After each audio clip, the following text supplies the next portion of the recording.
Two of the most powerful words on the planet, brother. I have sayings all over my house.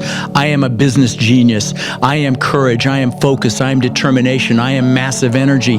Not because of ego or I'm the world's greatest at what I do, because anything you put the words I am in front of is an identity statement, and there's no greater force in the human psychology than the need to remain consistent with how we identify ourselves. Every morning, I will literally sit for 5 minutes, sometimes 2 minutes. Sometimes I'll lay in my bed, sometimes I'll be in my recliner, and I'll just be grateful. I'll just do gratitude. I'll think about my amazing, beautiful wife. I'll think about my amazing kids. I'll think about my coaching students, my foundation, and I just do gratitude. But then, in light of what you just said, Brad, I'll do gratitude for the things that I want as if I already have them, like I have them right now, okay? Like I say, thank you, God, for the things that I want as if I already have them. And I will tell you, sometimes I'll even get emotional being grateful for the things that I don't even have yet, okay? Why? I know I probably lost a few more of you analytical ones, but why? Because it freaking works, my friends, okay? That gratitude brings it all into existence when you think in the present tense, like you just said. But let's go back to the religious conversation for a second. My belief is, if there is a higher power, it's looking at you and how you treat other people and how you take care of other people. So let me add something to my goal-setting conversation here, and just to substantiate my position. I built that house on the beach. I mean, this place was spectacular, okay? I mean, like a giant waterfall from the second floor balcony in the pool. Like I said, you know, spiral staircase, aquarium, $200,000 aquarium. I mean, the house was magnificent. And 2 months, I worked for this thing for 20 freaking years, okay? I mean, I knew I wanted it. I probably didn't work that hard the whole time, but I knew I wanted it. 2 months after I moved in, my family's inside sleeping, and I'm in the pool at night, and the pool's changing colors. It's got fiber optic lighting. It's spectacular. I had like $20,000 worth of palm trees that bent out over the pool and went up. They were just spectacular. The pool was in magazines. 2 months after I moved it, I'm floating in that pool, and I got depressed.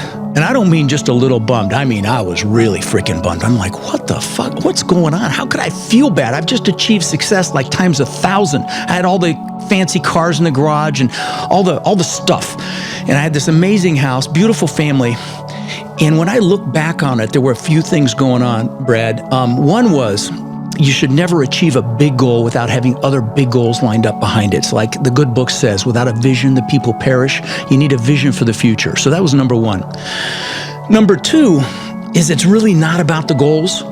You need the goals. You have to have them, because they'll drive you, they'll push you, they'll pull you, they'll motivate you. But it's never about the goals. It's about who you become on your way to the goals. And happiness doesn't come from the goals. Happiness comes from your growth and your progress.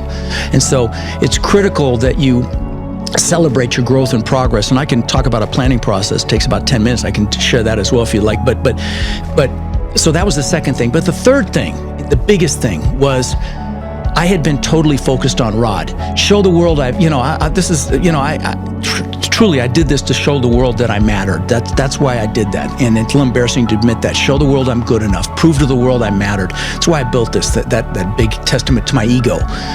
And I was successful, but I was unfulfilled. Tony Robbins calls it the science of achievement versus the art of fulfillment. And I had achieved the science of achievement, but I had not done the art of fulfillment. So that year, when I was depressed, I'm like, shit, I got to get back. I got to figure something out, because this isn't going to work. So I went out and bought a bunch of books. I got Dale Carnegie and Zig Ziglar and all the, then I got a Tony book. And I read his book. And by the way, shout out to him. If you haven't seen him live, for God's sakes, do it while he's still speaking.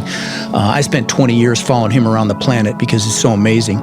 The technology that he teaches. But I got one of his books, and I found out that he feeds families for the holidays. And I'm like, what a concept. Do something for someone else. Up to that point, it had been all about Rod. Show the world I'm good enough. Show the world I matter. And he feeds families for the holidays because he had an experience with his family at one time he talks about. But I'm like, so I went back and I'm like, screw it. Let's feed 5 families. So my brother and I called a church, and we said, who really needs help? I mean, who's really in trouble? And so we got these 5 families. Third family changed my life, Brad.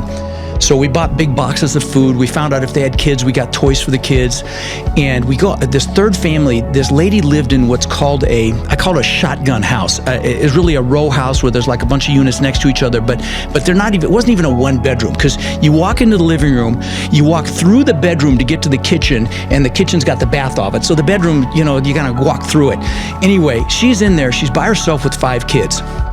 She comes out, she sees the box of food. We had frozen turkeys. We did it for Thanksgiving. We do it for Christmas now, but we did it for Thanksgiving. Frozen turkey in a roasting pan, everything she needed. She starts crying when she sees it all. Her kids come out, the older ones start crying. I start crying, and I'm like, I'm freaking hooked.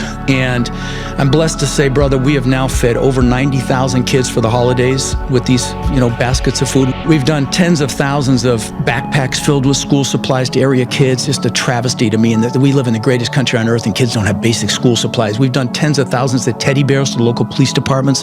When they encounter a child, they can comfort the child. And now I get fulfilled from that, but I also, of course, get fulfilled from the teaching that I do and the students that I have. But that gave my life meaning.